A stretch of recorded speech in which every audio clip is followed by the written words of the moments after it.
Welcome. In this video, I'll show you how to turn on profile views on TikTok. Alright, if you found this video helpful, please leave a like and subscribe to the channel for more such tutorials. So first up, gotta go to the bottom right, tap on your profile, and tap on the three horizontal lines, and then just tap on settings and privacy.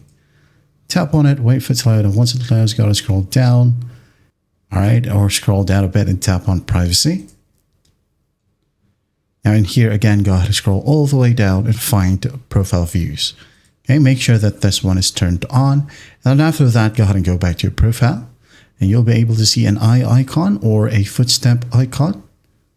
Just tap on it and then just tap on the gear icon once more and make sure that profile view history is enabled. Okay, and people who visit your profile will be listed in here. That is it. That's how simple it is to turn on profile views on TikTok. I hope this video helps and I'll see you in the next one.